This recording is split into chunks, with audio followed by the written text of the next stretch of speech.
अभी तो जेडब्ल्यूसी का ख़त्म हो गया मामला टेन्योर। आपका सवाल क्या है? आपने कहा कि जेपीसी का जो रिपोर्ट है उसके अनुसार वक्त पर कंट्रोल होगा, लेकिन हम 1 इंच जमीन नहीं देंगे, चाहे दरगाह हो या मस्जिद। देखिए, जो फाइनल रिपोर्ट दी गई है और जो बीजेपी के एमपीज ने जो अमेंडमेंट्स दिए, जो उनकी न्यूमेरिकल स्ट्रेंथ के ऊपर उन्होंने उसको पास करवा लिया, और अपोजिशन ने जो अमेंडमेंट्स दिए उसको हम लोग पास नहीं करवा सके क्योंकि हमारे पास स्ट्रेंथ नहीं थी। सच्चाई ये है कि पहले तो आप ये जानिए कि वक्फ बोर्ड जो है वो मुसलमानों के उन प्रॉपर्टीज़ के लिए है जिसको हमारे बुजुर्गों ने दान दिया था, अपनी प्रॉपर्टी को दान दिया अल्लाह के नाम पर। उसमें मेंबर आप बना रहे हैं नॉन मुस्लिम को नंबर 1, और उसमें नॉमिनेट करेंगे, इलेक्शन नहीं होगा अभी स्टेट वक्फ बोर्ड में। आप नॉमिनेट करेंगे तो उसमें मेजॉरिटी नॉन मुस्लिम मेंबर्स भी हो सकते हैं उसमें। सेंट्रल वक्फ काउंसिल में भी ऐसा ही होगा। दूसरी बात यह है कि limitation act Hindu endowment board पर, सिख के गुरुद्वारा के ऊपर, क्रिश्चियंस पर अप्लाई नहीं होता, तो वक्फ बोर्ड पर क्यों लिमिटेशन एक्ट अप्लाई करने जा रही है सरकार? तीसरा यह है कि कलेक्टर या उसके अबाव ऑफिसर्स को कोई पावर ही नहीं है, आप उनको पावर देकर एग्जीक्यूटिव कंट्रोल करना चाह रहे हैं। चौथी बात यह है कि वक्फ बाय यूजर, जो वक्फ बाय यूजर है जिसको बाबरी मस्जिद, राम मंदिर में सुप्रीम कोर्ट ने अपहेल्ड किया, उसके पैराग्राफ्स लिखे उसके बारे में, उस जजमेंट के मुताबिक राम मंदिर बन गई, और उस जजमेंट में जो वक्फ बाय यूजर के बारे में सुप्रीम कोर्ट ने कहा है, सरकार उसके बरक्स, उसका ऑपोजिट काम कर रही है। ऐसे कई अमेंडमेंट जो सरकार पेश की और फिर इस जेडब्ल्यूसी में उसको बीजेपी के और उनके अलाइज ने पास किया, उससे वक्फ बोर्ड खत्म होकर रह जाएगा। ऑन पैरिटी, जब हिंदू एंडोमेंट बोर्ड्स में नॉन हिंदू नहीं बन सकता तो नॉन मुस्लिम कैसे बनेगा? यहाँ पर सिर्फ गुरुद्वारा प्रबंधक कमेटी में सिख ही बन सकता है, आप यहाँ पर क्यों बनाना चाह रहे? और एंक्रोचर्स को आप रिवॉर्ड कर रहे हैं लिमिटेशन एक्ट अप्लाई करके। ट्राइब्यूनल में आप क्या करने जा रहे हैं? तो ये तमाम चीज़ें, उससे एक ही मकसद है कि जितनी वक्फ प्रॉपर्टीज़ है सरकार उसको छीनना चाह रही है, जिसमें मस्जिद भी है, दरगाह भी है, खानखा भी है, कब्रस्तान भी है।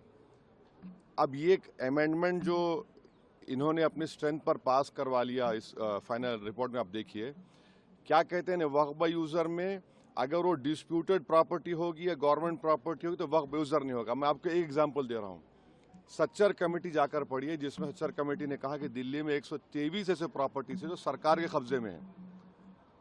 ने कहा वक्फ प्रॉपर्टी है सरकार के कब्जे में, उसकी 2008 में लागत 3000 करोड़ बताई गई। पार्लियामेंट के सामने की मस्जिद को गवर्नमेंट बोलती गवर्नमेंट की है, सामने है ना पार्लियामेंट सामने की, वहां के इमाम साहब एमपी हैं, उसका कोर्ट में केस चल रहा है, तो सरकार बोली हमारी प्रॉपर्टी हो गई। कैसे होगा बताइए आप? ये ऐसे कई एग्जाम्पल्स दे रहे हैं। आप इवैक्यू प्रॉपर्टी खत्म कर रहे हैं, इवैक्यू प्रॉपर्टी अलग है, इवैक्यू बाय वक्फ अलग है। पंजाब में हजारों एकड़ इवैक्यू प्रॉपर्टी जिससे रेवेन्यू आता है उसको खत्म कर रहे हैं आप, तो उससे फायदा किसको हो रहा है? सिर्फ नफरत की बुनियाद पर मुसलमानों की प्रॉपर्टीज को वक्फ की प्रॉपर्टी को छीनने के लिए। और एक बात समझिए, ये वक्फ की जो प्रॉपर्टीज है वो हमारे लिए एक वर्शिप है। नमाज हम पढ़ते हैं मगर ये भी हमारा एक वर्शिप है, उसको हमको उससे महरूम करना चाह रहे, ये हम इस कह रहे हैं। तो इनका मंशा और मकसद तो वो एक ही है ना, वक्फ प्रॉपर्टीज बचाना नहीं है, छीनना है। सर वो कह रहे हैं कि मुसलमानों का भड़का रहे हैं और आप जगदम्बिका पाल जी ने कहा है कि जो चर्चा हुई उसमें आपने हिस्सा लिया, सभी लोगों ने तो क्या चर्चा?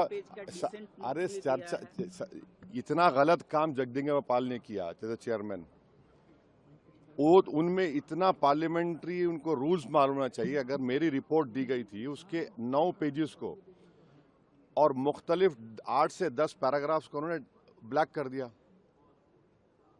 और रूल पोजीशन ये है, हमने स्पीकर साहब लेटर भी लिखा, अगर आप किसी मेंबर के डाइसेंट रिपोर्ट को अगर आप उसको इंक्लूड नहीं कर रहे तो आप इन्फॉर्म करना चाहिए, मुझे बताना चाहिए।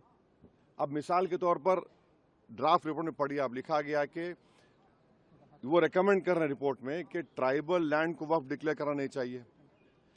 लीगली एक मुसलमान ट्राइबल हो सकता है, और इस पार्लियामेंट में 10 मर्तबा के एमपी एक मुस्लिम ट्राइबल थे, सईद साहब लक्षद्वीप के। आप उनसे कहेंगे वक्फ मत करो, इसका असर क्या होगा लक्षद्वीप में? कितने ट्राइबल मुसलमान हैं? आप हम लिख के दिए कि ये लीगली रॉन्ग पोजीशन है आपका, आपने उसको ब्लैकआउट कर दिया।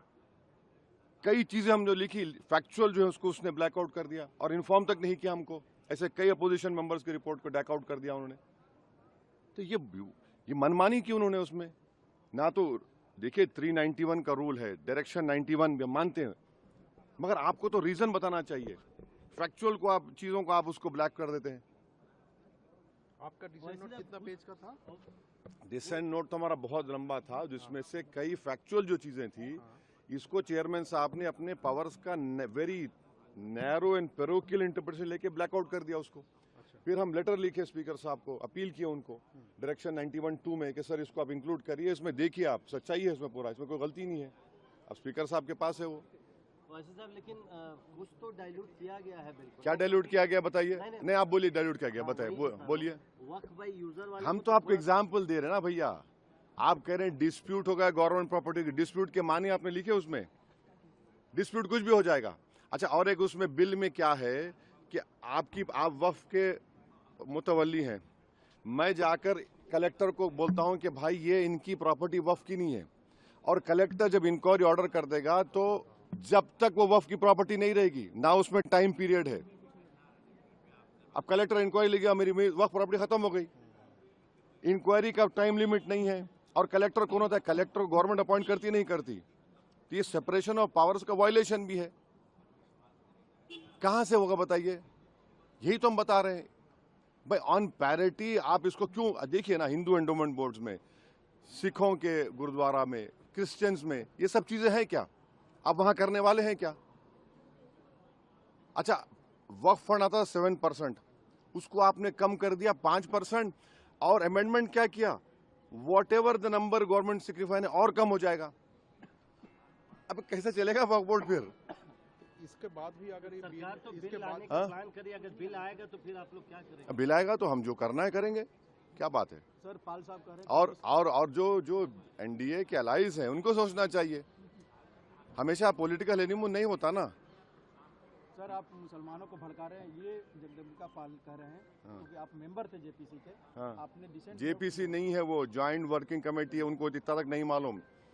जेपीसी बोलते रहते हैं, ज्वाइंट वर्किंग कमेटी है। जेपीसी अगर होती तो उसको इन्वेस्टिगेटिव पावर्स होते, जैसा वन नेशन वन इलेक्शन बनाया गया है। ये ज्वाइंट वर्किंग कमेटी है, बस राग आलाप रहे। जेडब्ल्यूसी है वो तक नहीं मालूम उनको। Okay, thank you.